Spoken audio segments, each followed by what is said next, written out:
BFM Business, il est 21h35 et comme chaque année, l'INSEE dresse le portrait social de la France. Focus particulier en 2021, donc sur les propriétaires de logements. L'étude insiste sur la concentration de la propriété. Les explications de Pierre Kupferman, il était tout à l'heure dans le Grand Journal de l'Écho.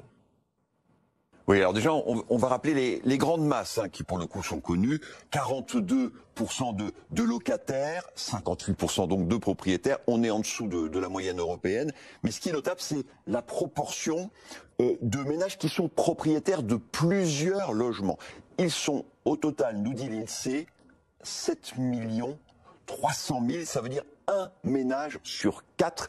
Et surtout, quand vous prenez les ménages les plus aisés, ceux qui se situent dans le dernier décile, les 10% les plus riches, eh bien, la proportion des multipropriétaires atteint 60%. On voit là l'importance de la pierre dans le patrimoine des Français. Et Pierre, parmi ces multipropriétaires, il y en a beaucoup de ménages qui ont une résidence principale, une maison à la campagne, un appartement à la mer ou à la montagne.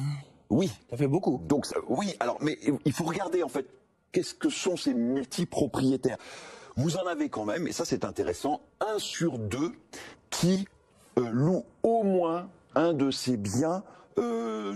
Alors ça peut être de la location saisonnière, de la location classique, et surtout, alors ça c'est très très important, c'est le chiffre sans doute le plus étonnant, vous avez 1 million de ménages qui possèdent au moins 5 logements, et ce million de ménages, eh bien, à lui seul, il possède la moitié du parc locatif des particuliers qui sont bailleurs, et 40%, ça c'est vraiment le chiffre le plus étonnant, 40%, il possède 40% des appartements parisiens.